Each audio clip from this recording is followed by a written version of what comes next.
Okay, I'm recording from now. Good, because you know what? I think we are live. Oh my goodness. Oh my days. Oh my God, oh your God. How are we doing? We're doing good, guys. We are live now. Lovely stuff. Lovely stuff. Well, good evening again, ladies and gentlemen, to that hale and hearty band that seem to join us every week. Today, we're going to have a special extended coverage on 1914. That extended coverage, as we always say, be careful of what you wish for. Some people have actually got quite into this now, which is wonderful. So we're going to be talking for maybe an hour and a half this evening on aspects of the campaign of 1914. But before we do that, it's actually quite a special day for us today. If we can just share this for a second. Hopefully, my friends, you're seeing on the screen here, Flight Lieutenant John Cruikshank. Well, it is his 100th birthday today. The gentleman that you see on the screen here is the world's oldest living Victoria Cross recipient. And as far as I'm aware, he is the only World War II Air VC who is still with us. So an absolutely magnificent feat for this gentleman to reach his full century. Particularly proud moment for me because he is a former pupil of Daniel Stewart's College in Edinburgh, the school that I have a very big association with. So I'm extremely proud and extremely pleased to wish this fine Aberdonian gentleman a happy 100th birthday from everybody here at Scots War today. So we'll stop that and get back to it. So, gentlemen, the 1914 campaign is a particular favourite of ours. I think it's fair to say that you two gentlemen are very, very interested in the Western Front sort of focus of operations. I'm very, very much interested in sort of like what you might call sort of like the Balkan theatres of war, you know, what Serbia was doing and what was going on in Africa. From a living history point of view, 1914 is one of the campaigns that people do a lot, but they also do quite badly at times. You know, we've all been guilty of little slips throughout the past, but really this special today is to focus on 1914 and to really bring that year of the Great War to the forefront.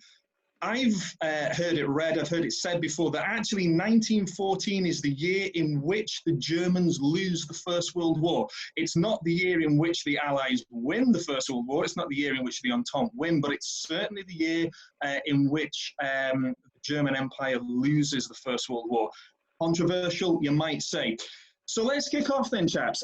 It's one of these things that people like to bandy about, saying that Britain didn't actually have to go to war in 1914.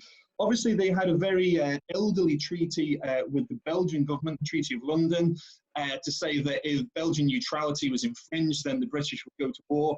But there was no formal treaty with Russia. There was no formal treaty with France. There was an understanding, of course. There was certainly no real guarantees for the invasion of Serbia. So did Britain have to go to war? And if so, why? Was Britain's involvement, and obviously as a result of that, the Empire's involvement, inevitable in 1914, despite the fact there was nothing down on paper? I'll just throw it wide open. What do we think? I'll take this. Yeah, go for it. The thing that really interests me about all this is what the average people were thinking. And I know I said beforehand I was going to give a book a shout out because a lot of what I'm about to say is actually ideas I got from reading this really awesome book. It's called Dance of the Furies by Dr. Michael Nyberg, who teaches at the U.S. Army War College in Carlisle, Pennsylvania. And it covers what average Europeans were thinking in the months and weeks, and then months and weeks after war started. So yeah, it's really fascinating. I don't think anybody was really expecting this. You have several crises that happened in the years leading up to the First World War that give people an experience and sort of a feeling of dependency on the diplomatic systems that are in place in order to keep a general European war from erupting. Two really good examples are the two Moroccan crises you have, both involving France and Germany and debates over sovereignty and who gets control of Morocco. Germany's trying to get a port on the Atlantic. France is trying to sort of make Morocco a protectorate of its North African colonies. And that hits Britain because, you know, Britain is always trying to make sure that there's no one centralized large power on the continent that would be able to challenge it overseas. You see this going back in British history to really to like Elizabethan Britain and Tudor Britain. So for average people going into this, there's not really a sense that this is something that's going to directly impact them. No one is really talking for the few days after the assassination of Franz Ferdinand happens that it's going to be anything more than a blip in history. You have organizations that are truly international, and we all love to talk up nationalism in the years leading up to the First World War as one of the main cause, but I think only a small fringe of society are truly nationalists promoting wars.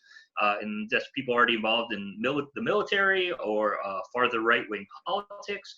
What you do have are people who might not necessarily claim allegiance to a country, but allegiance to a class. So you have socialists in all of the major European countries, and they're all talking to each other. When the Moroccan crises happen, socialists in France and Germany come together in joint protests against the idea of war. You see very few Frenchmen still really feeling that there's a need to retake Alsace-Lorraine in 1914. They were young people, if not even alive, when the territories were lost in 1870. So there's a lot of different thoughts about why is this war happening? Where are the Balkans? Who, you know, why are we going to war over Serbia? Very much what we were saying about Salonika last week. He's just like, well, how many people could point to Sarajevo on a map in 1914 with any true degree of certainty? It's blind faith in the system. And then all of a sudden you wake up and it's the 4th of August, 1914, and guess what? You're at war. Yeah. Because that's certainly one of the things that I've looked at from a teaching perspective as a secondary teacher in Scotland. You know, there's this idea that, oh yeah, woo, everybody was delighted to go to war. You go back to the papers at the time, there was no delight whatsoever, and certainly they weren't large scale, but there were certainly significant anti-war protests from trade unions and from socialist movements in Glasgow in George Square. But there was a general sense of surprise, a real dismay that this system that a lot of people had invested in, sort of like emotionally, just, oh well, you know, the politicians will see us through, that really seems to have collapsed there. Yeah. Yeah, I was just going to say, sort of in addition to that, yeah, you're right. There's this idea that that everyone did want to go to war. Everyone was very patriotic at the beginning, but there's actually a particular example of this, the very opposite feeling of that.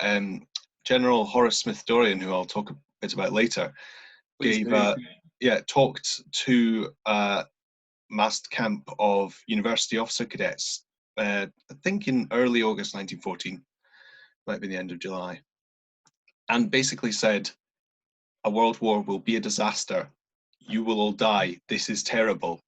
And these officer cadets were outraged, but Smith-Dorrien knew how bad this was going to be and didn't want it. And I think the people who did know really weren't feeling that patriotic about it at the time.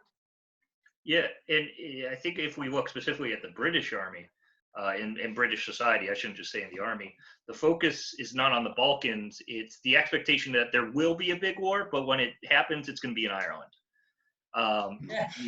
Had you ever, spoken to a member of the BEF, sort of like 1913, or 1911, 12, 13, where would the war be? Well, it may well be on the streets of Britain, in a strike. It may well be over in Ireland.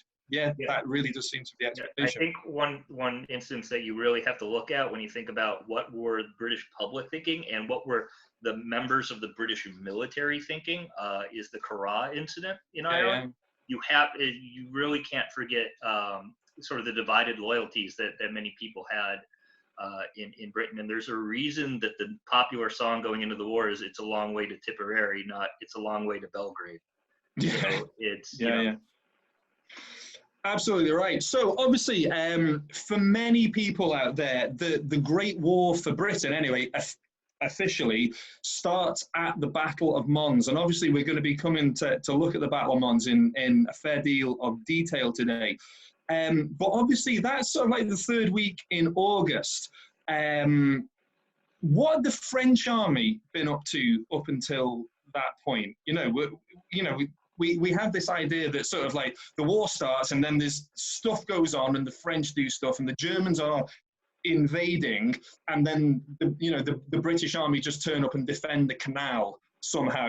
What have the French been up to at this point?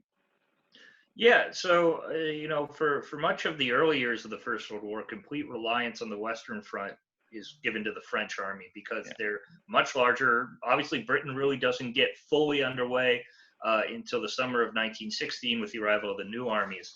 So that burden of conflict falls on the French army. And France has a mobilization policy that's able to get as many men in uniform as possible into the field as quickly as possible because they've learned from the mistakes of that system in 1870. So the French army, which has a mandatory conscription, every man who's of military age, who is physically capable of serving, is in the military or has done his time and is able to be called up as a reservist. They're getting ready for an attack along what is the Franco-German border at the time in Alsace-Lorraine, reclaim the lost territories. It's going to be directly east of the battlefield of Verdun. If you're looking at a modern map, it's going to be in the area of what is now Strasbourg, and what at the time was Strasbourg. But which is fine. But absolutely. There's that aspect as well. The way the Germans go about attacking the French going through Belgium means that the French are going to need to deploy their reserves, which is going to end up being primarily members of the Fourth Army into Belgium, into the Ardennes forests, which will become famous again in 1940 and 1944, 45. And the British are going to end up augmenting and extending that flank further north. They're going to be that stopgap between where the French army ends and where the relatively small Belgian army begins. And they're actually going to have even more French soldiers to the north. So France's main focus in the weeks before the BEF is fully organized in Belgium is going to be on that drive east into Alsace-Lorraine. They're not really sure yet where the Germans are going to pop up and when they eventually do in September. Yeah. So speaking of popping up by surprise, it's often said that the British Expeditionary Force, the BEF, seem to pop up almost like mushrooms in France, that the German forces that encounter the BEF at what becomes the Battle of Mons, the Germans seem almost surprised that there's been some kind of like enormous intelligence failure, and the BEF has somehow managed to get to France in secret and secrete themselves on the flank of the French army there. For a start, great stuff. Is this true? And if so, how do the BEF get to France so quickly and in such a seemingly organized manner? I'm going to let Mr. Grant Duff talk about this one. Obviously they do get there very quickly. In just debates about the Schlieffen Plan, it's always said that the Russians popped up quicker than Germans expected. In the case of the British, I think they kind of were expecting them to get there pretty quickly because Germans have been attending British annual manoeuvres, and British officers have been attending German annual manoeuvres as early as 1906, which was after the combined training documents and the new infantry training doctrine was introduced in 1905. So basically, both armies knew how each other worked at this stage, effectively at a basic level. Obviously, the Germans knew nothing about what I discussed a few weeks ago with Adrian Grant Duff's work at the War Office, making the mobilization plan work really well. But they certainly knew about the British Expeditionary Force's ability and expected them to not be a pushover at least, but they did also know the size of the army. So yeah, there's a lot of things to consider there. It seems that there's quite a lot of myths about this Battle of Mons. You know, like the British army almost appeared by magic. That the Germans thought they were sort of like walking into machine gun fire. You know, you hear that one sort of like repeated quite a lot. This Battle of Mons, then, what was the strategic and tactical situation that the British faced? What, you know, essentially, why did the BEF fight this Battle of Mons? And you know, did they have to fight a Battle of Mons? You know, what's going on with this? You know, the first British battle on the Western Front. You want to take it, Jim? Sure, yeah. So, I mean, this is going to be, Britain's war goal is to protect Belgium. It's got to put my coffee down for this one. Ladies and gentlemen, sit back, get some Pringles. We're in for this. Let's do this.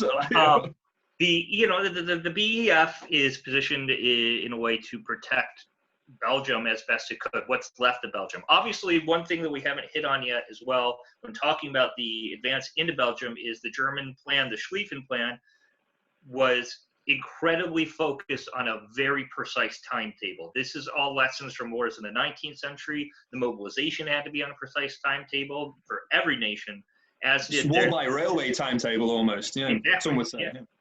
And you know, the movements and where you had to be an exact timetable on a large scale. So when the Germans actually get into Belgium and they come up against the Belgian forts at places like Liège, they actually take much longer than they're planning on getting into these forts. Even though we're only talking about a few days here, the Belgian army that throw them, isn't it? Yeah. Yeah, the Belgian army that holds out against this oncoming rush of Germans for those few days really makes it possible for the French and British to get into Belgium and set up defensive positions along the canals. And Mons and the region around there is going to be the area designated for the BEF as the next line of defense to prevent the Germans getting any further into Belgium. They're still not sure just how many Germans are coming towards them. They still think that there's a possibility the main German thrust is going to be against where the French are attacking further south, or possibly even against the Russians in the east. So when the first reports start to come in of what exactly is coming towards them, there's a little bit of consternation. As well, there's consternation because they're actually not the first troops who are hit by the German swinging movement coming in through Belgium. The first troops who are hit are going to be the 4th Army of the French in the Ardennes. And reports are going to start. In Britain, we hear nothing about this at all. You know? Which is an absolutely fascinating fight. You know, it's really interesting just to see the two kind of forces coming together, moving on single roads. I digress from talking about that, but you know, so now you're starting to hear, well, there's large forces to the south of us, and we're at risk of being cut off from the rest of the Allied forces. For the British, it's not as threatening as for the other French troops who are stationed around with the British, because the British rely completely on that connection to the Channel ports. But you're in real danger of having a situation similar to 1940, where their only option is to get back to the ports and back to Britain. So the thought process here still is, we're not sure just how bad it is for the French 4th Army in the Ardennes, but we need to continue to hold as much as Belgium as possible, because that's our war goal. That's our casus belli, right? We're here to make sure that the neutrality of Belgium is respected. And it's very interesting to see just when the Germans do hit in force, how the British negotiate, well, how do we keep this army together and meet our objectives? So that's sort of like the bigger picture of it. You know, when we hear about the Battle of Mons, we hear about sort of British troops defending bridges, defending canals, defending what sounds to be quite an urban landscape, you know? So what was sort of like the tactical situation at the Battle of Mons? What were the BEF trying to essentially stop the Germans from doing, and what were they trying to do themselves? What was the story there? Well, you want to take this one? Well, I'll explain a little bit about where the units were. Basically, the British Army, in order to work with the French Army, had to adopt a structure of having two corps, basically splitting its army in half into units the same size as these corps of the French army. So there was one corps the first corps commanded by Sir Douglas Haig, and the second corps commanded by Horace Smith-Dorrien. Yeah. The second corps is what defends Mons. With fans, let's just say that now, with fans, you know. Yeah. The second corps defends Mons, is on the canal, but not just in the urban environment, because the army is not thinly stretched on the ground, but certainly out into the fields either side. In fact, I've just got next to me here an account by Captain Arnold Guide of the South Staffordshire Regiment, and he's talking about cutting down cornfields so that their machine guns could have a field of fire just on the outskirts of Mons. So it's not quite the urban environment that we sometimes see in films and things. Haig's corps, however, the first corps, is basically almost at a right angle to Mons, to the front line they've got so far, right angled more towards the south, and sees no part in the battle at all. Actually, barely half the British army is actually involved in Mons. But of those that are, it causes quite a problem, because they have had quite good rail links until about sort of 10, 20 miles away from Mons. They then have to march there. They spend 2 days marching and preparing to defend, and then fighting the battle. And so we'll talk later about the retreat, but basically the second corps by that point has not slept or eaten much for 2 days and nights. So and yeah, the weather's roasting hot as well, I gather. Roasting hot, know? Yeah. So for these, for the actual experience of the men and the tactical situation, it's not great. Mm-hmm. And it's not exactly the glorious battle that I think some of the official war histories painted it as initially. So that's grand then, chaps. So give us some episodes from the battle. You know, if you want to go down to sort of, well, even platoon level, that wouldn't bother me, like, sort of thing. How does the Battle of Mons sort of illustrate the BEF fighting style of 1914? Give us a flavour of what it must have been like to be there at the time, fighting as a private soldier, a second lieutenant, whatever. You know, just a flavour of the battle from some of the units and men that were there. I'll also add, by the way, before Rowan takes us off, that we are answering questions. We're doing a better job of it this week. So if you have any as we go, make sure to ask and we'll read them off. I've got multiple other screens. I promise I'm still paying attention to these two guys. I'll tell you what, do you want to take it away with the devil in the drum stuff, and I will find my page here? Yeah, well, so one thing that I love doing for all of these is trying to reference not only books that we like, but specifically personal accounts from the men and women who were there. And the one that I picked for the experience of being with the British Expeditionary Force in 1914 is there's A Devil in the Drum by John Lucy, who was a NCO in the 2nd Royal Irish Rifles, who experiences the Battle of Mons, the retreat, the battle on the Aisne, and then up into trench warfare. And he's eventually commissioned later in the war, but almost all of the book is his experience with the 1914 campaign.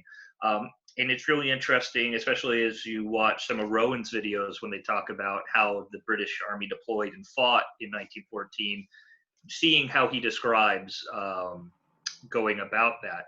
And he's very, very straightforward about what he sees and what happens, to the point of challenging a lot of myths that appear regarding the British regulars.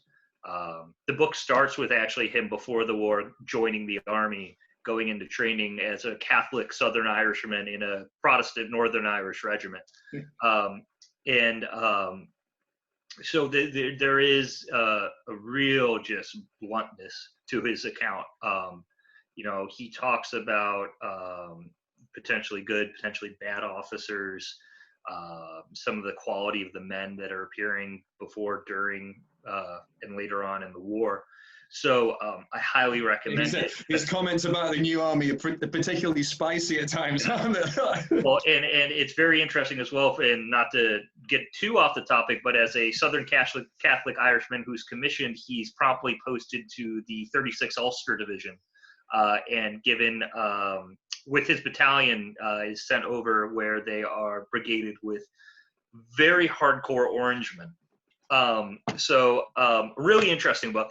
But he does a very good job of describing what it's like to be an enlisted British soldier during these campaigns, and down to the small unit actions, talking about the measurement of fire, which I highly recommend you check Rowan's videos out, and Hamish, Rowan featuring Hamish. Yeah. Featuring the barbed wire fences. To talk about, listen, it wasn't this we're blasting away doing the mad minute all the time, but it was calm, collected, measured. We're listening to the officers, and I think that's the real strength of the British Army and these small unit tactics in 1914 is the ability to perform under severe pressure. One of the biggest myths I hate about the Battle of Mons and the whole regular British Army in 1914 is the perpetuation of the Germans saying it was like they all had machine guns. Those accounts only appear in British sources. I don't think anyone's ever found a German source saying that, unless it was a German source repeating it from a British source. Yeah, and I'd just like to add to that in just terms of what I've researched from the for making videos and stuff from the training manuals of the time and the accounts. Basically, to be given the order rapid fire as opposed to just fire when you're firing maybe every 6 to 10 seconds, given rapid fire when you should be firing about once every 2 seconds, which is what gives the impression of machine gun fire, is that order is so incredibly rare in 1914. Simply because at that early stage, the British Army can only bring so much ammunition. Yeah. And on the retreat, it's almost never given because they only have what they're carrying. So one of the things that I find interesting as well is this idea that the British Army is full of sort of like young 18, 19-year-olds, but also have miraculously somehow served in the Boer War and are all experts at fieldcraft and they're really the products of the new training scheme. Mons were reservists, Well, and that actually brings up to our first question we got from Dave Hutchinson, who asked, of the two armies that fought at Mons, how much of them were regulars and how much were territorial units? I'm going to let Rowan answer the British side of that, and then I'm going to answer the German side of that. Okay, well, for the British, there's no actual territorials as well. There are a few drafts from territorials, but the main bulk is regulars made up from reserve battalions of regiments. So men who have served there 5 years, I think it was, and then gone onto the active reserve list, where they basically they maintain a uniform, have to attend annual camp once a year, and so effectively have more actual battle experience but are less well trained than the territorials of the time. Yeah, in many respects. And that becomes quite a serious problem.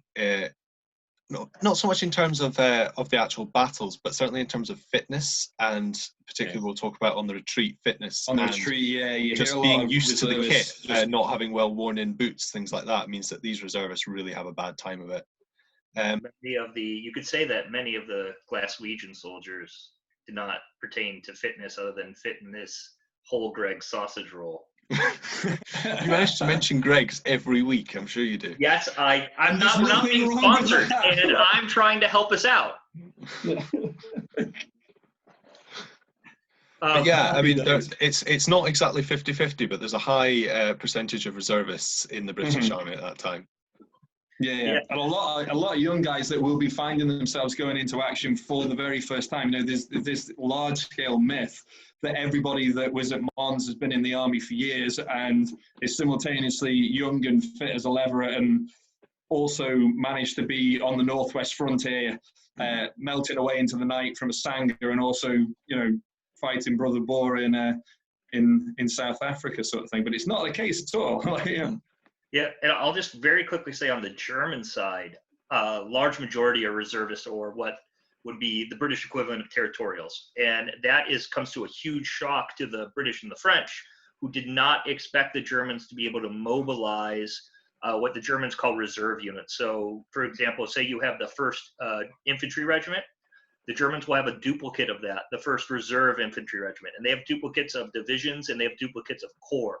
that are all reservists. And the British and French do not expect them to take the field in 1914, but they do in force. And the first major actions they're engaged in are going to be these ones against the British, some farther south to the Vosges. Most famously, the Reserve Corps are going to be very heavily engaged at the First Battle of Ypres, Yes. So yeah. It didn't do a lot of them much good either, unfortunately, did it at times? Yeah. So. All right then, chaps, just to move on then, it seems there's been a bit of a battle over this Battle of Mons. What you might call sort of like traditional battles hold Mons as to being quite a significant battle, and also a glorious one in terms of enemy dead. You know, and this is where we start to see that, they all ran into machine gun fire and that sort of stuff. Later revision seems to have tried to frame the battle as a far, far more insignificant encounter, which hardly affected the Germans at all. You know, some later historians basically saying that when you're getting into terms of counting the result of a battle in, you know, like body count and enemy dead, rather than imposing your will on the tactical or strategic situation, you've sort of lost. So what's the thinking now? You know, is Mons basically a flash in the pan, storm in the teacup sort of thing, or are we dealing with something more than that? You know, what do we think? I suppose it depends whose viewpoint you're looking at this from. Yeah, it's got a lot to do with different perspectives. So in terms of things like the Battle of the Somme, it is insignificant. But what you've also got to remember is that at Mons, the losses of the British and the Germans proportionately, in terms of the size of their armies, the Germans lost a higher percentage. So I think certainly for the people totaling it up at the time, it must have looked quite good. And the fact that although it took a while to kind of make the decisions, and we'll come on to how the generals messed it up a little bit later, it halted the Germans to allow them to make this fighting retreat, and actually made it possible. So in a way, that is a victory. Yeah, I think it's definitely a blunted nose, sort of bloodied nose, and blunt the German advance into Belgium. And I'll say that for all of this, for Britain, it's a great propaganda moment because it's the first point in the war, and they could say, well, we stopped them, even if it was only for a time. And the myth surrounding this engagement might even be higher than any other battle in the First World War. Well, none of the other battles, they said the angels helped them. Yeah, this is it. There were myths about it at the time, rather than, usually, you get the myths growing up in the months, the weeks, years afterwards, but there were myths about this then. Yeah. Almost. Which I think is, it really speaks to what people were expecting. I think they might have thought this would be the big battle until they realized what was happening. But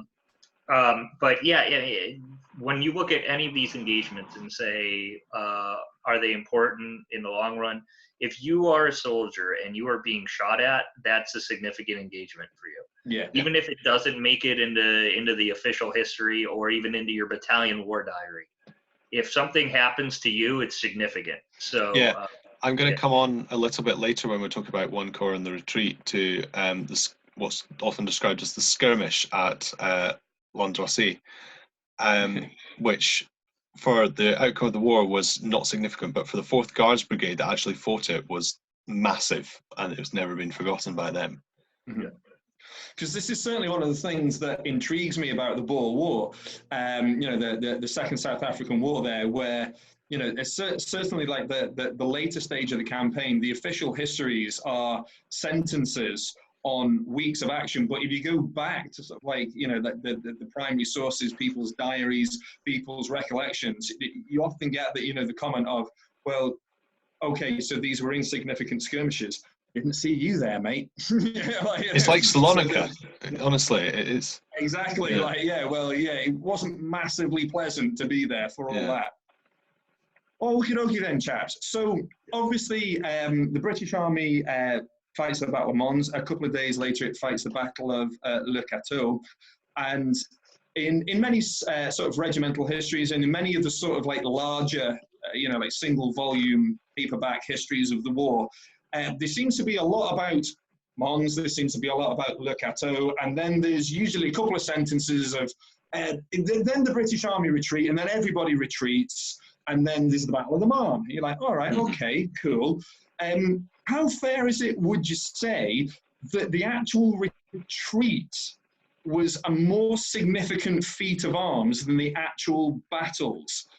The thing that everybody glosses over, well, they did these battles and they were, as Jim was saying, bloody noses, stopping blows. You see a lot of that sort of stuff. And then there was a retreat, but nobody's really interested in that. And then there were other battles. To what extent was this withdrawal absolutely in the teeth of the enemy a greater feat of arms and a greater feat of endurance than the actual fighting? Because obviously, a retreat in the face of the enemy is said theoretically to be one of the most difficult things that you can do. Yeah. Where do we stand on this? In my opinion, it is the greatest feat of the entire war. I was once asked what my favourite battle to look at in the First World War was, and I said it wasn't one. It's that 13-day period of near constant fighting in some way or another. As I said, that's the thing, Yeah, as I've said before, the Second Corps was involved at Mons. The First Corps didn't really get its nose bloody at that point. It was originally intended that the Second Corps would then retire, the First Corps would cover them. That didn't quite work out that way. The First Corps retired first. The Second Corps ended up fighting Le Cateau to try and stop the Germans moving. The First Corps then fought the smaller version of Le Cateau at Landrassy.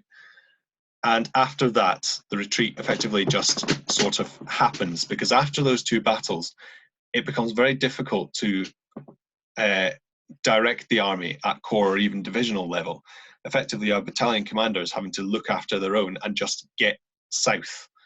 An interesting point that they had to choose south because Sir John French thought that the Germans would be able to push around their flank on the side of the Belgian army and basically cut them off from the Channel ports. So he decided to go south. He did almost consider basically walling himself in several different fortified cities, but realized that modern artillery was going to completely ruin that plan. So they had to go south. And effectively, it was over 200 miles that these men had to go over a 13-day period up to the 4th, 5th of September, fighting a rearguard action the whole way. If I can share my screen here, actually. Because you've walked a lot of this, haven't you, Ruadhán? I've walked nearly the whole thing. Like modern kit was bloody hard enough, wasn't it? Yeah. And you raised an interesting point while you're setting that up that I just want to think about, and I'm going to say it out loud to think about it. This may be, and people watching this now or later can correct me if I'm wrong, but this may be one of the only instances in British military history where the British Army actively cuts itself off from the support of the Navy. Mm-hmm. Where they say, listen, we're getting farther away from the sea. When in most other instances of similar situations, it's an attempt to race to the ports and either get out or hold fast. Yeah, and that's what they did in the Second World War. Yeah, like the big sort of comparison at the time was obviously like the retreat to Corunna and stuff like that. But obviously they were falling back exactly as you were saying, Jim. On those supply lines. Yeah, and it's a gutsy move, isn't it? Yeah. Yeah. So obviously here they go south, slightly west, and do not fall back on these supply lines. The blue line on the left shows where the Second Corps went. Yeah, it does. The blue line on the right shows the path of the First Corps, but there's little blue dots everywhere, and they don't exactly represent individual units, but over that whole area is where the units, that whole shaded area is where units became spread out all over this area. You'll see here there is a large forest, which is one of the reasons that the two corps originally split after coming out of Mons and Le Cateau. So effectively, I'd like to call it organised chaos. There is absolutely emphasis that I mentioned on battalion commanders to get their men south. Within brigades, you generally have one battalion becoming the rear guards and holding the Germans back. In the case of the First Corps, we see this going absolutely wrong with the Second Munster Fusiliers, who basically only have a platoon left by the time the Germans are done with them. Actions like that happen all the way through. Little rearguard actions which don't count as battles, but are effectively absolutely disastrous for the units involved. There's a really interesting. You probably know the exact spot because I haven't read this account for years. But just to go on your point of confused chaos, there's an account of 2 British officers trying to surrender a town before the British have actually got through it, and they're planning on openly surrendering to the Germans and are placed under arrest. Yes, I'm getting to that. Sorry. But first, I'm just going to look at a unit which didn't really encounter the enemy all that much. The first Black Watch, which is my favourite unit to look at. It's quite difficult. Fine. Yeah, it's quite difficult to make out the different lines. But if you can see my where my mouse goes there's a line going up to from where they got off trains, where they had to march to Mons because there was not a. So they're already pretty tired they weren't at Mons, but by the time they get to near Mons, this is out in a first corps position, not at Mons. They then retreat, as well as 250 miles in the case of this. And by the beginning of September, they are seriously getting harassed by German cavalry, particularly, and artillery. Effectively, every time they stop for a rest, they're getting shelled. Every time they stop at night, I don't think there's a single night in the beginning of September that they managed to get more than a couple of hours sleep without getting stood to and having to be ready to defend against the cavalry, the Uhlans, as they generically called all the cavalry. But just seeing one unit's route actually laid out like this, and if you look closely, there are dates to each point that they stopped at, is really quite interesting, and it also has where they then advanced again. But yeah, I'll talk a little bit about the surrender of the 2 colonels, because this is really what I talked about before about people getting, like, the reservists not having boots that fitted properly, people not having enough sleep. It's not possible to supply people with food. There are a lot of orchards and things at the side of the road, which commanding officers, at least initially, are absolutely very strict about, that the men cannot take the food because they can't steal from their allies. They can't drink the water from rivers or anything, because the army has learnt from very bitter experience in India and places like that people get diseased. If you don't think that happens in France, it happened to us in France. Yes. Or it happened to Hamish in France. So each battalion, each battalion with it has several carts or wagons, one of which carries water, but there isn't a huge amount, and any other water has to be properly purified. So people are suffering from several days' lack of sleep, lack of food, and lack of water. There is actually a plan by Major General Robertson to try and supply men on the march by going out in front and leaving food dumped at the side of the road. That basically fed the enemy quite well for a week. So yeah, these problems, there's so much to go into it, and I'm going to make a separate YouTube video just on the men's experience of the retreat. But basically, it is which again is fine. Yeah, it is an absolutely unbelievable physical ordeal. By the time the second corps reaches Saint-Quentin here, St. Quentin, as the troops called it, and as I called it when French people couldn't understand me when I was last there. Which again is fine. Yes, the first battalion, the Warwickshire Regiment, and the second Dublin Fusiliers got to there, and their colonels, Lieutenant Colonel Mannering and Lieutenant Colonel Elkington, other way around actually for those battalions, realised that the town was basically about to be surrounded, mainly by German cavalry, but with artillery coming up, and arranged with the mayor of the town that they would surrender so that the town wouldn't be shelled, which was quite reasonable, really, but mainly also because it would have been quite a futile fight if they had tried to do it, because the men were just in such a bad way. And also most of them were drunk because they got so dehydrated, and the locals had offered them wine, and yeah, basically there's a sort of a cavalry patrol, a British cavalry patrol riding into the town and just finding the men lying about asleep and drunk. It was quite a sight. So a cavalry officer, Major Tom Bridges, comes into the town, sees what's going on, speaks to the mayor, and it's all transpires it's all gone wrong. Tom Bridges, at this point, I should mention, is in a bad way himself. He admitted in his account, which I have here somewhere, that he was hallucinating the night before from lack of sleep. He imagined that he saw a platoon of German soldiers floating along without their legs, which was a bit odd. But anyway, he manages to pull himself together and gets these. As the Germans were known to do. Yes, it's one of my favourite sneaky. Yeah. Early on in the war, dreadful that sort of. But what I'm trying to emphasise there, and I'm jumping about a bit in the story here, but basically, people were just hallucinating mad things. We have a account from, just a minute, Frank Richards of the Royal Welsh Fusiliers. Yeah, we know that. His friend said, "Look, there's a castle."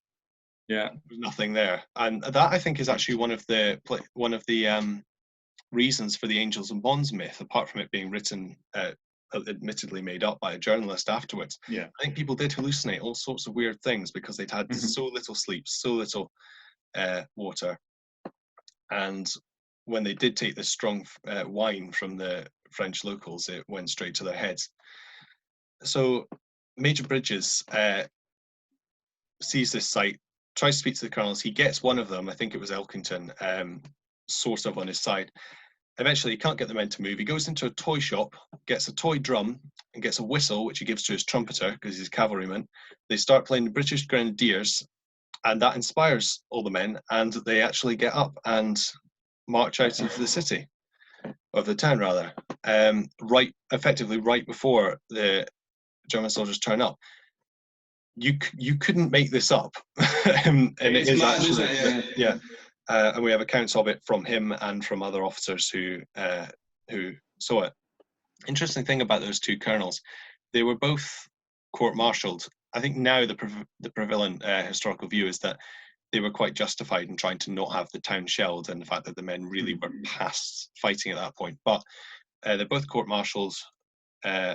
Mannering sits out the rest of the war. I think he does some sort of training thing at home. Elkington, the CEO of the 1st Warwickshires, goes and joins the French Foreign Legion, gets very highly decorated, and eventually the king gives him his commission back. That's fabulous. So yeah, because I think why is there not a film about this? Well, funny you should say that, because there is. Well, there we go. 1926. Yeah. It's about that. It's a silent film. It's brilliant. I watched it the other day because Jim had found it in very good definition on YouTube. On Twitter. I found it on Twitter. Courtesy of. Can we get a link to that up in the not too distant? Yeah, we'll do that. Courtesy of Dr. Spencer Jones on Twitter. Yeah. Oh, wonderful news. So I've shown this picture in a previous live stream, but this was just to show basically what a battalion looked like going to war. And you can see at the rear here, there are carts carrying water, carrying supplies, ammunition. Yeah, the old water carts, yeah. And this is not my photo, and it's a photo of a photo, and it's very badly done, but these are men of the 1st Black Watch at the beginning of September 1914. You can it's bad definition, but basically they all have beards because they haven't been able to shave for about 2 weeks. There's one for Andy Gray if he's watching in tonight. I believe that Company Sergeant Major Gray might be on there somewhere. Yes, I don't know. It's got slightly zoomed in on this, but it's just basically the state of them is really bad. I mean, just to emphasize again what actually happens on this retreat, the way that men keep going on. I've talked about the reservists' boots not fitting and stuff, but that even happens to regulars too. And Captain Guide, who I talked about earlier, had mentioned that his hobnails in his boots, he was a regular, and his boots, the nails went through and stuck into his feet, things like that. People were walking along just barefoot or with puttees wrapped around them. And again, the lack of sleep, lack of water, is just that people are hallucinating all over the place, and you're talking about thousands and thousands of men doing this. But I think the really key thing that a lot of people forget, and the reason why the retreat can quite often be regarded as a victory, is that the Germans had to do exactly the same thing to follow them. Yeah. And that is one of the really overlooked things about the campaign. I don't know if Jim wants to carry on saying any more about that, but I'll leave it on that note. Yeah, I mean, I think the one of the greatest feats of arms is not only the retreat, as you pointed out, but the ability to immediately recover from it and turn around and attack. What they set up to be able to do at the first Battle of the Marne is ridiculous, and you'll see how the Germans really consider the fighting almost stagnated when they get there. I was going to point out as well, there's consistent mentioning of the German Ulan, which they apply to all German cavalry, as you said. Yeah. But the Germans had pretty heavily invested in cavalry in the years leading up to the First World War, mounted horse cavalry, not what we'll see later in the war. But to the point that the Germans had the largest amount of cavalry on the Western Front, or of any European army, really, excluding the Russians. In the First World War. So that's why you see just so many accounts of German cavalrymen. There's a deep fear of them. We hear a lot about the French cavalry, wearing, uniforms, relatively small compared to how many cavalrymen the Germans have. Yeah, and I think a constant fear. Yeah, and I think it's worth mentioning just that there are a lot of cavalry, and the British have a reasonable number compared to the size of their army. It's probably roughly proportional, but the cavalry's role is not primarily what you would see in like Warhorse or something to make these massive charges. That even though there were a couple, that was never their intention since the Boer War, basically, in the use of mounted infantry in what is always primarily a reconnaissance role. What the German beefy stuff, isn't it? Yeah. Yeah, what the German Uhlans are doing is what's known in the period as tactical reconnaissance, which is reconnaissance where you keep touch with and have small skirmishes with the enemy to test their strength, to make sure they're not getting too far away, basically, as opposed to strategic reconnaissance, which involves less contact. And so, yeah, that's basically any attack by Uhlans is just, it's probing. It's not going to be a massive charge that's going to wipe out a whole brigade or something like that. It's always going to be, it's almost more of, to commanders, it's almost more of an annoyance. To the men at the time, it's absolutely terrifying. Yeah, right. But the British are still trying to do the same thing, largely, and they still have cavalry in the rear and on the flanks of the majority of units when they can. I should also just say another massive use of horses is by the general staff at this point. I think that staff officers, the red tabs, get quite a bad rap later in the war as being people who are sat in chateaus miles behind the lines, especially after Blackadder. Lion led by donkey. Yeah. Sort of, but in 1914, the role of not even the junior staff officer, anything from a staff lieutenant up to sort of brigadier, is effectively to ride about and try and keep everyone together and keep everyone in contact and put themselves in more danger than anyone else, basically. And yeah, that is just another thing that should be considered, is the amount of administration that goes in, particularly after Le Cateau, when when all these battalions are getting so spread up. The general staff does an amazing job, and that's another aspect of this that is just so underappreciated. That's the stuff, fellas. So, do you want to talk about this forgotten victory? Well, the whole thing is, if we're fair about this, the paraphrasing for tonight was retreat or victory, and one of the things that's it's not even so much overlooked for a lot of people, it is just unknown that by the time that the British Expeditionary Force takes to the field at Mons, British forces as well as French forces have already won a fairly stunning victory on the other side of the world, which has captured a chunk of territory off the enemy the size of Ireland.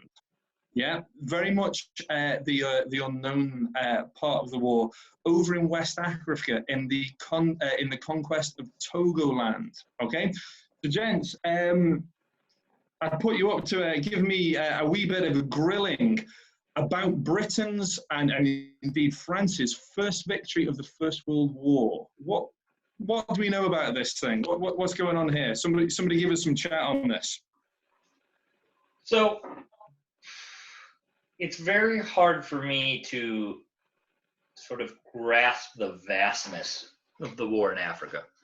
It's crazy, yeah. I mean, Rowan, between Mons and the Battle of the Marne, how many miles are we talking? Roughly 250. The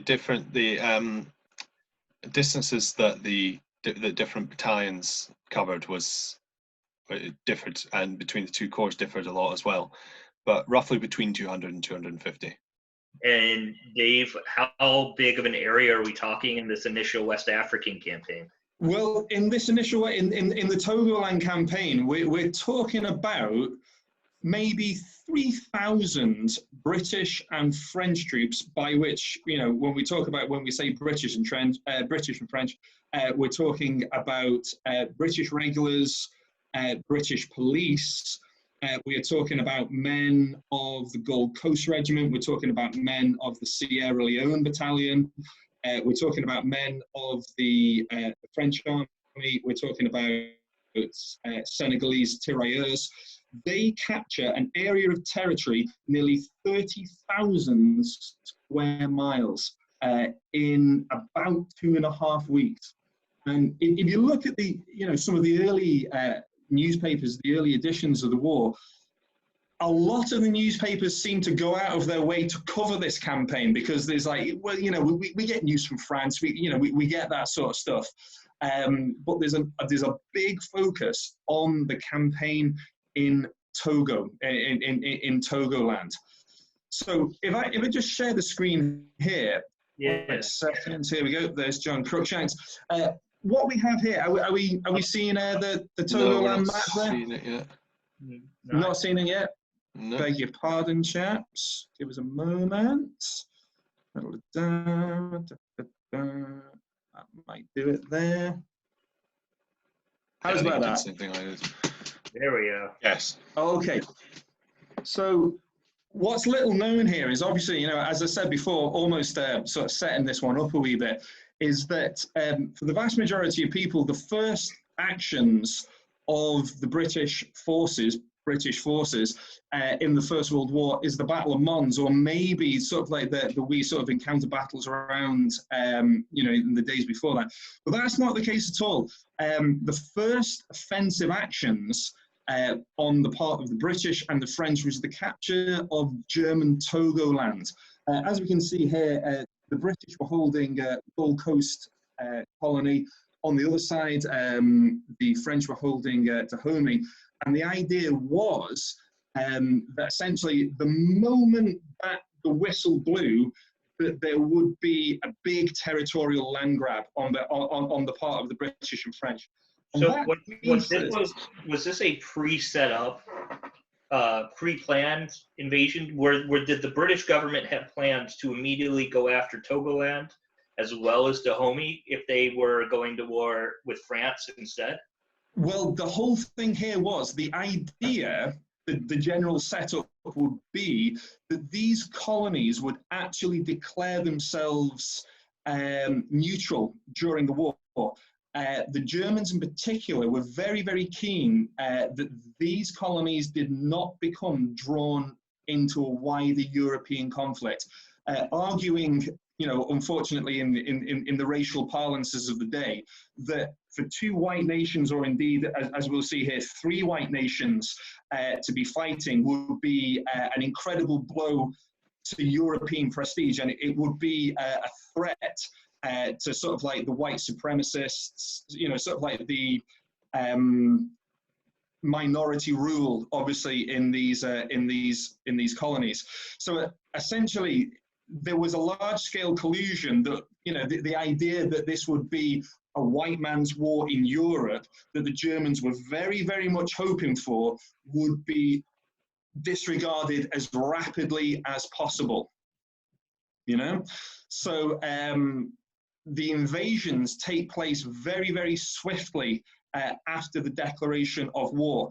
And what I find absolutely fascinating is that there's this large scale, you know, this public perception of it starts off as a European war and then becomes a world war. But as we will see, you know, like the operations that were taking place in West Africa were taking place independently of, yet simultaneously to, the operations in Northern Europe. You know, it was almost a case of, well, the starting whistle has been blown. Let's you know, essentially get on with this. Yeah. Yeah, that's, you know. So why did they pick? I'm seeing we're getting some interesting comments here, including this seems very much like the D-Day Dodgers of World War I. You don't hear much about this. It's one from Dave Hutchinson. But why the focus on Togoland initially? Why was there a list of the top priorities for British or French?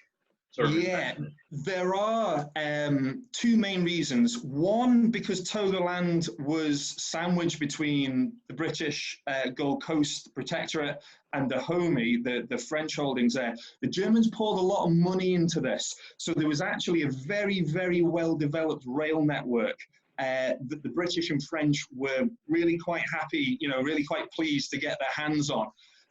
In the end, in 1916, the vast majority of Togoland went to France and the rail network went with it.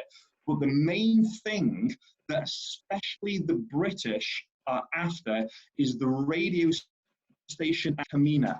Now, these photographs are slightly blurred because obviously, as you can imagine, photographs from this area of the world are not that common at the start of the world.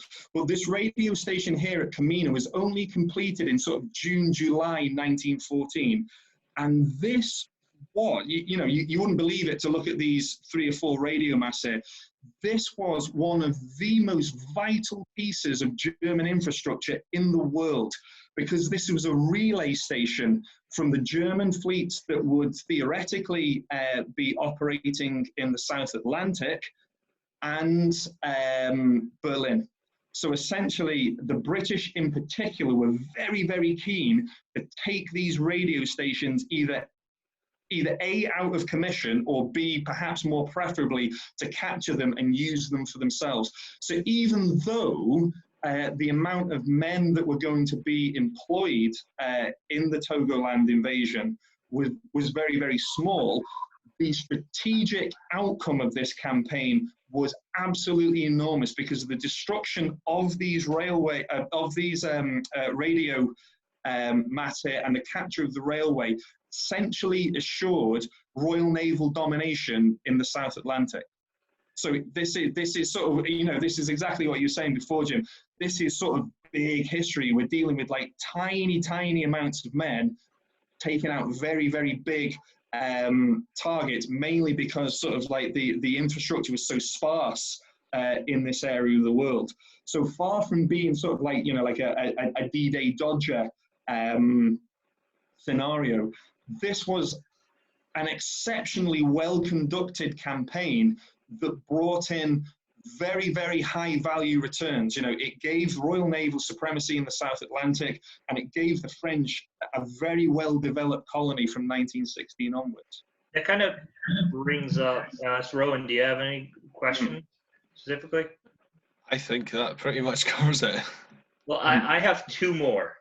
And they're both personnel questions, because I'm very interested in the social history of these soldiers. Yeah. The first one, I think it's going to be relatively quick. Since this is Scots, since we're all Scots in the Great War, what is the Scottish connection here? Well, believe it or not, you might say, well, what's this actually really got anything to do with Scotland? The main British forces that were employed, as we said, were men of the Gold Coast Regiment and men of the Sierra Leone Battalion. Now, You're answering my the second Indian Army question already. All right, yes. Unlike sort of like the Indian Army, which was partially officered by Indian officers, the entirety of the officer corps of the West African forces, the West African Frontier Force, were entirely white Europeans. So in fact, the very first British officer to be killed in action was a Scotsman. Yeah, this is Lieutenant George Thompson of the Royal Scots. He was seconded to the West African Frontier Force, and he is the first British officer, and some would possibly argue the first British soldier. Obviously, there's a bit of contention about that, but he's certainly thought to be the first British officer to be killed in action in the Great War, and he's killed at the Battle of Kurai on the 22nd of August 1914, leading a mixed force of gentlemen that would now be Ghanaian and French Senegalese tirailleurs to attack the German position at Kurai. The attack in itself founders, they come under incredibly heavy machine gun fire, and the British-French advance breaks down about 40 yards from the enemy position. But you know, the effect is such that the German forces withdraw and do eventually, a couple of days later, destroy their radio station and then surrender the colony unconditionally. So it sounds bizarre that the very first Scottish soldier to be killed in action isn't killed in France, isn't killed in Belgium, is killed, well, the guts of 4,000 miles away in West Africa, operating with a force of Senegalese men, operating with a force of chaps that would be from the modern day Republic of Ghana. Well, so that actually feeds in perfectly. Can we get back to the slide of the troops from the Gold Coast? Were they the Gold Coast Regiment? Yeah, these chaps are Gold Coast Regiment, yeah. Yeah, that's where. So I know, having researched some of the Tirailleurs Senegalese, we group all of sub-Saharan Africans in French military service, aside from Madagascans, as Tirailleurs Senegalese. So I'm really interested in, like, what's the tribal makeup? What's the geographic makeup? What's the ethnic makeup of some of these British? And you don't limit it. Please don't limit it, if you don't want to this campaign, but of these Native African units. How do the British go about recruiting? Who are these men in these units?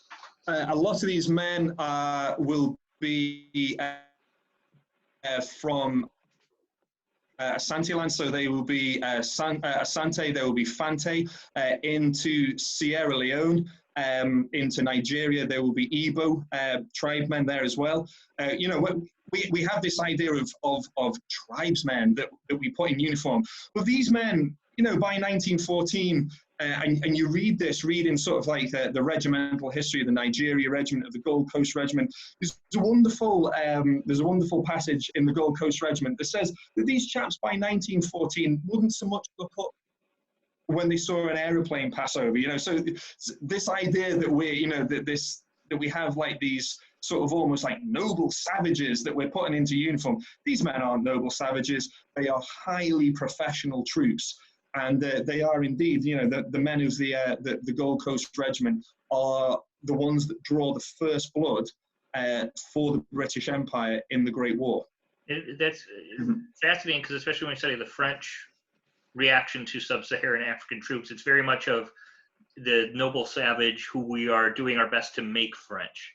Mm-hmm. There's sort of this idea of, by serving the British Empire, they themselves are becoming British. There's a sort of a scientific racism at the time. What would if we could hear these men today in their own words, what would they say their reason for whether enlisting or being conscripted? Obviously, there's always the difficulty of speaking for other people. But certainly in the case of the British, there was a great deal of emphasis on saying, well, obviously you are serving in the Gold Coast Regiment, but the British, and this often surprises people, were painfully aware to try and keep the social, political, and cultural boundaries that existed beforehand going on in these battalions. Certainly, in the case of the West African Frontier Force, there is a real cachet, very much like you might say in the Gurkha regiments, where you could say, you know, my son has gone to serve in the Gold Coast Regiment, and look at him. You know, he's made something of himself. He has stripes on his arm. He has medals on his chest. And, you know, it's certainly a fascinating thing when you, and obviously some of these regimental histories are pretty obscure and they're difficult to come by now, but certainly the regard in which these men were held by their white British officers differs really in no respect to the way in which you see British officers might speak of a British NCO, of a British private soldier. And certainly, you know, obviously there is perhaps a going out of the way to state that point and to emphasize that point. But, you know, these men were highly regarded by their British officers, and they were, for the most part, exceptionally professional soldiers. I just wanted to quickly bring us back to, sorry, I've forgotten his name already, but the Royal Scots officer who was killed. Yeah. There's kind of a debate about who the first British soldier to be killed, because it might have been a private of the Middlesex Regiment on the 21st, but he may also have been fabricated after the time. But the first shot of the war apparently was fired on the Western Front, was fired by Sergeant Edward Thomas of the 4th Irish Dragoons, I think, on the 22nd. The first German on the Western Front was killed by his troop commander with his sword on the same day. Oh, yeah. But when did fighting in Africa actually start? What day was that on? Because it would have been substantially earlier. Well, this is the whole thing. The first shots of the Great War are actually fired by the gentleman that you see on the screen here. This is obviously a post-war photograph of Company Sergeant Major Alhaji Grunshi of the Gold Coast Regiment, West Africa Frontier Force. By this point, I think this photograph was taken 1922-23. As you can see, he has a Distinguished Conduct Medal, a military medal. I mentioned in dispatches. What a chef candy, as they would say in the United States. It's a good old spread, and obviously the West Africa Frontier Force Long Service Good Conduct Medal. But it is thought that this gentleman here, when he was a private, fired the very first shot in anger of the Great War at Nuacha on the 7th of August 1914. And I think, and it could be proved wrong here, that the first German casualty occurred the next day on the 8th, when another one of these encounters between the German Schutztruppe and the Gold Coast Regiment, a German officer is killed on the 8th of August 1914 in West Africa. So these are really the very first casualties of the Great War. These are the very first shots being fired. And again, it gives light to the fact that this is somehow some kind of Western campaign that spills over into the colonies.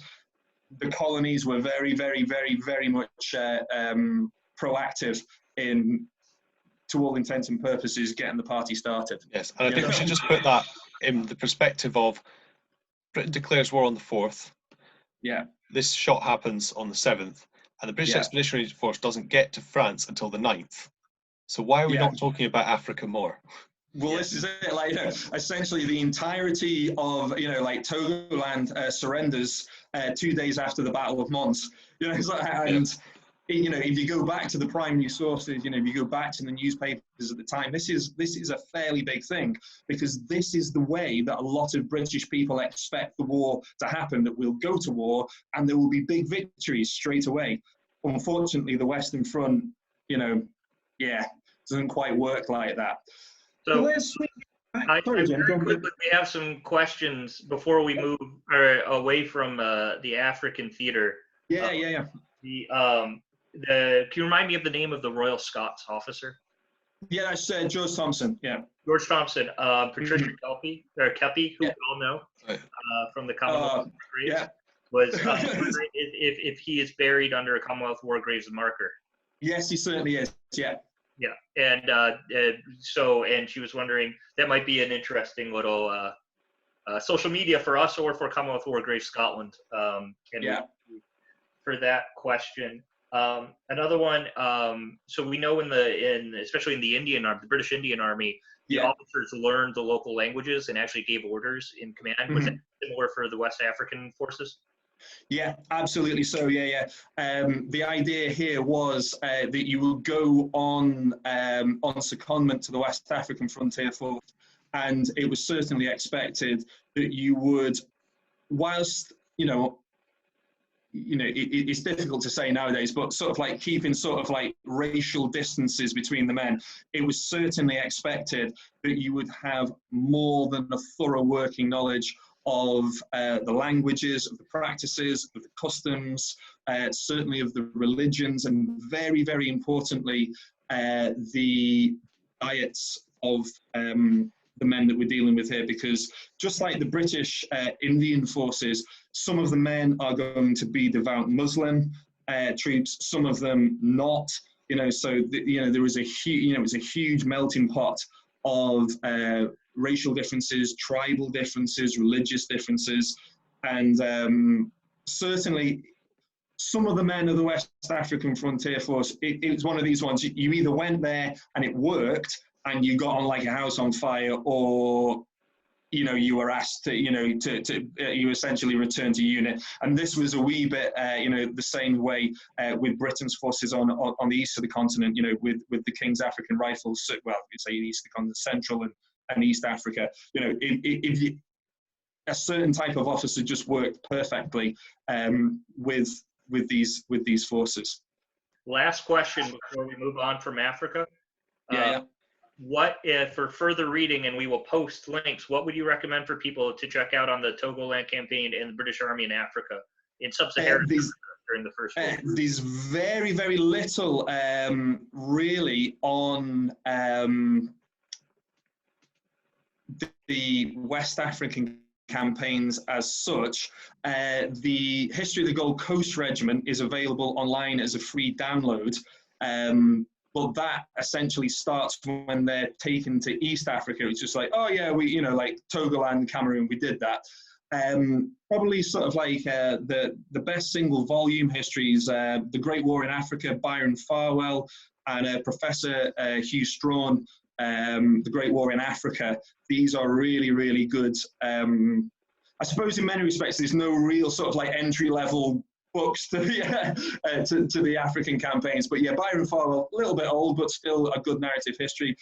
Professor Hugh Strawn, The Great War in Africa, that's a really, really accessible, but very, very thorough and quite satisfying introduction to the campaigns in Africa. If watching now or later is interested, feel free to shoot the Scots at War page or my historian page a message, and we'll get you in contact with Mr. Clark here, who will help you further with the research on that.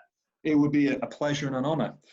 So if we swing back to sort of France now, obviously a lot happens and a lot changes in August and September 1914. We sort of hear a lot about the miracle of the Marne, like the French army essentially stops the German invasion. That stopped more or less, depending on how hysterical the account, on the outskirts of Paris.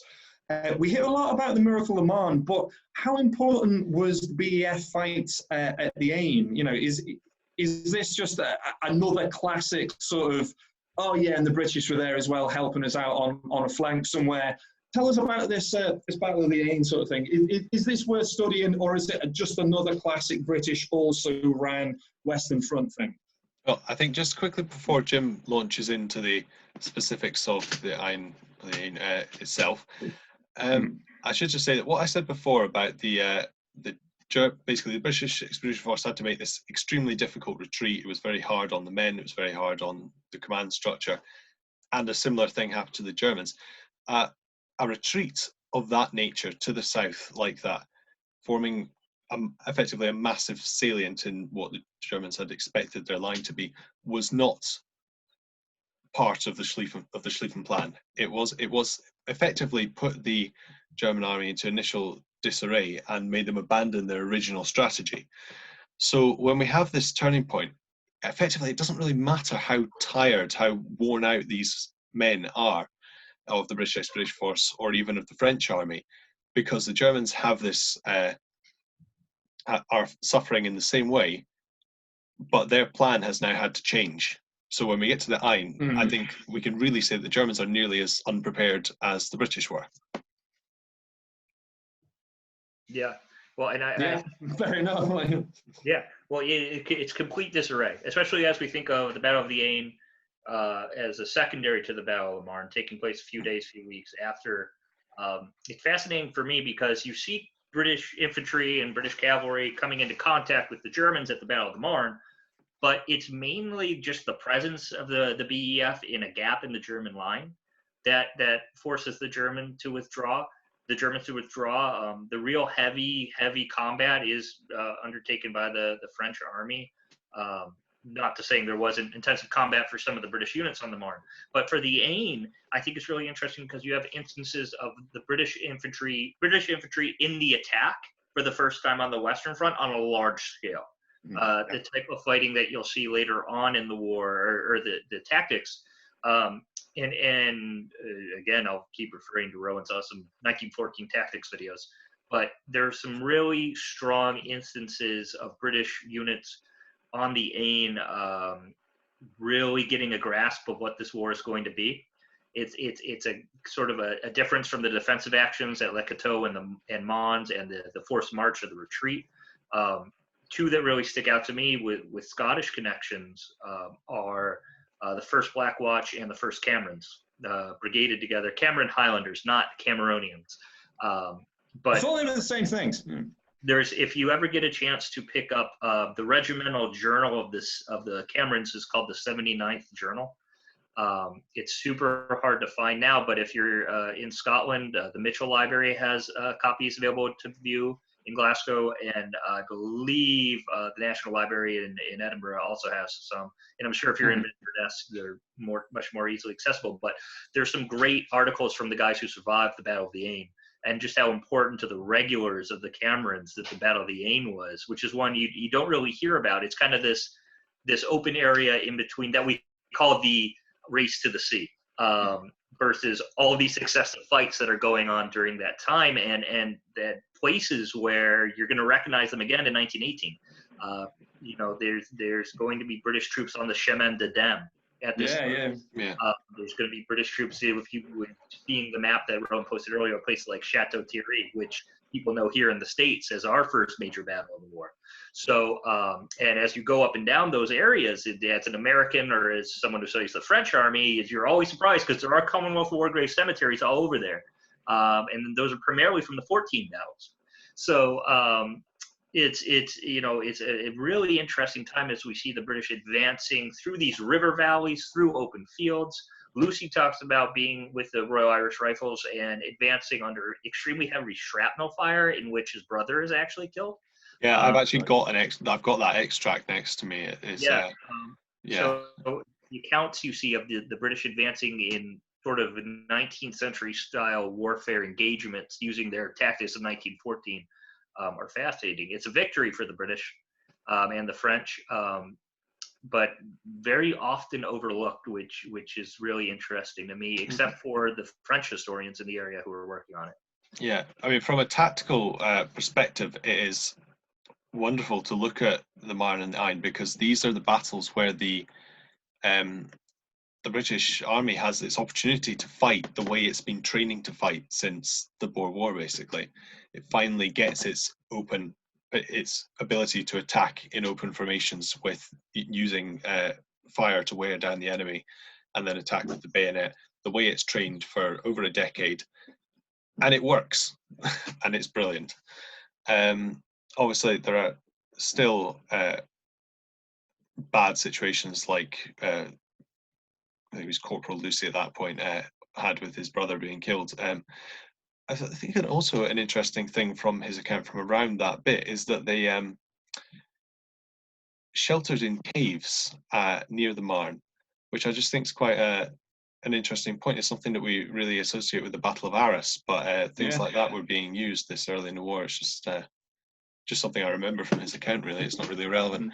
But one of the things that stuck with me was a German account of watching British troops advancing, essentially across one of the valleys, a very, very widely extended line. And these German lads were hosing small arms ammunition into this widely extended line, and it was doing nothing, this very wide extended line was kept on coming on with bounds and just working their way forward from cover to cover, from, like gaps in the ground, and then just moving forward. And they just really seemed, from the account I was reading, that there was nothing short of like enormous artillery bombardments that were able to stop the British moving across what, you might sort of consider to be just like an open killing field at that time, making very, very intelligent use of cover, making good use of fire and movement. Yeah, and it's straight out of what they learned on the Veldt. And an extended line means there's less chance of someone getting hit. It's constantly moving forward, so they constantly end up firing at the wrong range and firing over their heads. They're using cover. And even when artillery is used, there are formations that they can move into to minimize the effect of artillery. That is also something I should have mentioned on the retreat, is that they're predominantly trying to use roads on the retreat. The British Expeditionary Force is trying to make it easier on the men. It doesn't help that much because the cobbled roads basically cause the foot problem. But it's to be able to move fast and to move carts and things. But if they're shelled, they have to move into what's called artillery formation. They do this in the battlefield as well, which is essentially using smaller groups spread out, but still quite densely packed. So if one gets hit, the other ones aren't getting hit, basically. It's intelligent when you look at the probability. It doesn't look that intelligent on the battlefield, but it does work. But that just means that you suddenly have to have a battalion massively spread out, trying to climb through hedges. And if people watch my videos, they've seen Hamish try to get through a fence with all his equipment on. It's a disaster. It's difficult.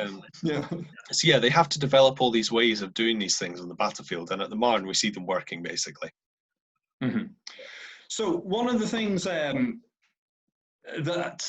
people like to point the finger at this campaign at the time is that the British, the British victory at the Aisne, sort of like the British stopping blows at Mons and the Tree, succeed almost in spite of it, of their high commanders, rather than because of them.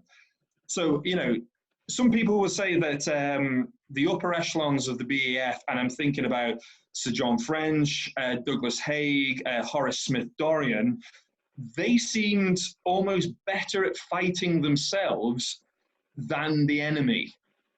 Can we maybe just briefly explore, like, the, for the want of a better word, the beef between these three men, and whether or not it actually affected the BEF's operations on the ground? What was going on there? What were the problems? Well, there's no denying that they were all excellent commanders in their own right, and they had a lot of experience, the only experience that was available at that time. I know that Haig gets a lot of flack later in the war for making mistakes. Some people don't view them as mistakes, but he knew what he knew. No one else knew anything more. But Haig was basically John French's sort of golden boy. He was he trained him, and he had intended Haig to be his junior during the campaign. But I mentioned before, they had to adopt a two-corps formation to work with the French army. French wanted Herbert Plumer to command the Second Corps, but Kitchener chose Smith-Dorrien.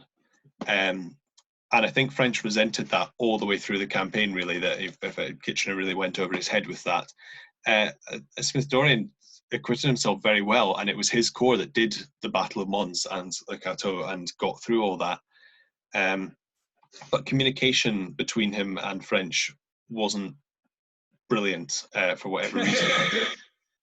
But then again, at the time of Le Cateau, one corps, the first Haig's corps, was in contact with John French's GHQ by telephone, but Smith-Dorrien's required a 2-hour, the staff officer going on a 2-hour long round ride to deliver messages.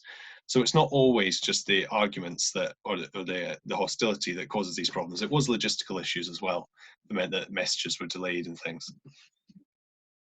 Yeah, I would agree. I mean, the politics of the British Army leading into the First World War, and then of the high command as they go through the war, are fascinating, and in some places just like make you want to smash your head against a wall. Guys, just get on with it. Yeah. It doesn't stop at Corps and Army commanders. I mean, get down to the battalion commanders. Read Major Chaplin's letters from the first campaign. Yes. And hear about Vandeleur and some very interesting characters, even on a regimental level.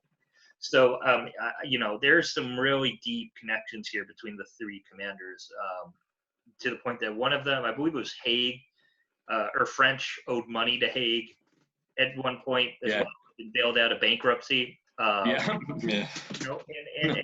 Awkward. Yeah, there is some social differences between these men as well. They run in different circles before the war. I think it's worth mentioning at that point that we did recently realise that Haig served as a private in the Fife Light Horse, or trooper at one point. It just should be mentioned that he wasn't always an officer. Yeah. And Smith Dorrien, correct me if I'm wrong, came up from the ranks. Or I'm thinking of someone else. I'm thinking of Robinson. No, I don't think he did. Smith Dorrien was a naval midshipman originally, actually. Yeah. But that's right. He came from the Navy. Yeah. Mm-hmm. Yeah. When you say someone, think about how distinct this is when you say, well, Kitchener insisted he take command of 2 corps over Plymouth, right? The aura of Kitchener in the British Army in 1914. There's an hour in itself right there. And it goes against many of the field commanders. Kitchener is much more entwined with the politics in Westminster than any of the commanders in the field. And so for better or for worse, they have to deal with that because at the end, they have to get approval from the civil government for most of their actions on the Western Front. And you see this extensively when Haig replaces French, and you see battles, especially with the start and middle of 1917. And going into the German successes in the spring of 1918 had a large part to do with resistance towards Haig in London, and the failure to send him the reinforcements he requested. So, we could have a whole episode. We could write all of our PhD theses separately on each one of these guys. On water cooler arguments in 1914. Yeah. Crazy. Water cooler. Yeah, this is it. Right then, chaps. Just to close up then on 1914. Obviously, pretty much everybody knows that by October, November 1914, trench warfare had, by and large, begun on the Western Front, which was obviously a very, very different tactical situation to which many men obviously probably thought they would have been in. So what allowed the BEF to hold the enemy then? Because, we've been hearing tonight on other episodes that their major emphasis was on fire and movement, on maneuver warfare. How did they then manage to adapt to this sort of like new type of warfare, a type of warfare that really no British soldier had really seen since perhaps the Crimean War on obviously, on a smaller scale. So what factors allowed the BEF to adapt? What had they learned? And how did this allow them to hold the enemy by 1914, November, December time? Well, the tactics are sort of surprisingly transferable in terms of defence, because the British Army always has always had, since the 1905 kind of sort of reforms, a method for protecting. It's called protection of troops when at rest, and it basically is a complex system. I mentioned it a little bit last week in terms of Salonika, mainly involving the use of outposts, which would be one company protecting the rest of the battalion while they were asleep, basically, or something. Forming picket lines, outlying sentries, standing patrols, protecting various points, and then these outposts become the front line of the trench and the sentry positions, and these standing patrols become the listening posts, and tactical reconnaissance, like we talked about earlier, keeping touch with the enemy and skirmishing with them, becomes trench raids. These tactics, which they already have, effectively just become the same thing, except they're in trenches, and instead of just protecting a battalion of troops at rest, they're protecting the entire area behind the line. So in the beginning of the war, you wouldn't really be thinking of it in terms, I think the commanders didn't think of it in terms of this is a trench line and this is the rest of the world behind it, as we sort of see maybe by about 1915, 16. They were thinking of, you know, this line is here so that we can, you know, we are resting here until we move this line forward, basically. Uh-huh. Yeah. So very much sort of like, you know, old wine in new skins then, yeah. Yeah. I think it's a slow transition. I think Rowan really hit the nail on the head that it is something that already had existing measures in place.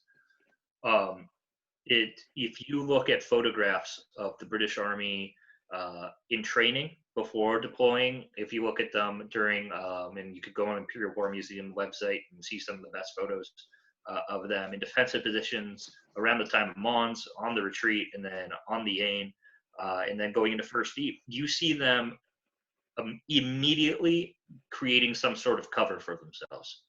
It is not a case of this is our position, we are going to lie down here and this is it, and use our expert marksmanship. They knew how to use terrain. They knew how to create cover and concealment when they needed it.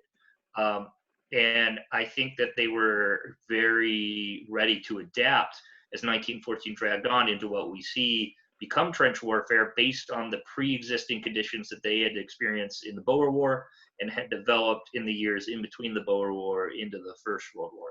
So while you certainly see something that you see on the northwest frontier of India, you know, when you know, when you come to rest, you sanger up, you start to move stones, you start to put yourselves into defensible positions with overlapping fields of fire, you get yourself off the skyline if at all possible, you know. So these are lessons that were learned that, you know, maybe they wouldn't have been, as you were saying before, like too many men in the army of 1914 that was sort of, oh, I remember doing that in Chitral or so, you know. So, but yeah, there was certainly that. And that tradition there, almost of cover and concealment and the use of fire. Yeah. In many ways, and this would make a really interesting study for someone, it might have been lucky that the British Army was given the Flanders and northern France sector when the line really settled in, because it encouraged men to dig up or build up versus dig down due to the water tables, and that was something they had experience doing. Yeah. I think we just should also just cover that the British Army always intended to dig defensive positions wherever it went, and the men carried entrenching tools for a reason. Usually in the firing line, not just frying eggs on them. Yeah. Well, that never works. I mean, in the accounts of Mons, you see that, particularly in the rural areas, I was talking about how they'd chopped down crops earlier. That was because they were digging in. That's because they were digging in at the edge of a field. And so they're taking the entrenching tools and the battalion entrenching implements and digging trenches for themselves. But they're always intending to move out of those, sometimes in an advance, which we don't really see that much in the beginning of the war. But the theory of an advance basically is that you fire and move forward and fire and move forward until you can charge with the bayonet. And if it gets so bad that you can't charge with the bayonet and you get pinned down, that is the only point in which you would sort of dig in under fire. And that's basically the worst order that a soldier can receive in 1914, is to dig in under fire and make himself a shell hole, because that effectively means he's going to be there for possibly the next 24 hours. And I think after the Aisne, after the race to the sea, when the BEF decided to dig in, they were expecting it to be something like that. And effectively, they gave the orders to dig in for 4 years, which... you know, I don't think they were thinking of it like that at that point. They were still thinking of these trenches in terms of their old tactics. Splendid stuff then, chaps. Massively enjoyed this. To draw this together then, if you had to say to somebody, you want to get into 1914, you want to maybe take on something that you've never really, you know, deeper nuances, a new part of the campaign, understand something more, where can folk go? You know, this is obviously, you know, we're still pretty much on lockdown in a lot of cases. You know, Mr. Amazon is getting a bit of a hammer in my house, as is Mr. Abe Books, the postman's doing his rounds. what would you recommend for people to read? Where could they go from here? My top recommendation for sort of really an introduction to the British Army and how it was run during the war is called Stemming the Tide, Officers and Leadership in the British Army in 1914. It's an edited series of chapters by Spencer Jones, and it was recently re-released. So I would definitely say pick that one up because it examines officers all the way from Sir John French down to battalion commanders and seeing how they operated during the 1914 campaigns. I was Mr. Scrivener Anderson, where would you go? Where well, would your money be? I've got two things, a couple of things, just one I've got here. The Old Contemptibles by Robert Neilands, or Robin Neilands rather. Yeah. It's just a really useful text. It is kind of one of these ones that says this all happened and then they retreated for several days. But it gives a really good overview of the generalship on British and German sides, even though it primarily focuses on the men of the British Expeditionary Force. The other thing that I'm going to recommend is somewhat rarer, harder to get hold of, massive, and just generally difficult. This is, it's called The Great War, I Was There. It's the first volume. It is a companion to the official war history by Sir John Hamerton. And it effectively has extracts from various soldiers' memoirs, which have been verified by the Imperial War Museum in the 1930s. It has two extracts from Lucy's account, Devil in the Drum. It has Tom Bridges' original account from the two colonels surrendering. It has Frank Richards' account. All sorts of things like that. It's the first volume which goes from the outbreak of war to the first day of the Somme. This actual copy was given to me when I was 10 by my grandfather, and this is what got me into the First World War and into the 1914 campaign. And I just highly recommend it for the best compilation of accounts of the retreat and the early battles. Honestly, nothing surpasses it. Amazing. I'm obviously, given sort of like any sort of normal or straight answer to anything, not really my style. I'm going to go with the Indian Corps in France, because one of the things that we've not touched on this evening, but we may well have to swing back to on another occasion, is the role of Indian troops on the Western Front. This is a wonderfully exhaustive account, very, very readable, but very, very complete, discussing Indian and Gurkha troops from their arrival in September 1914 right the way through to the early battles of 1915.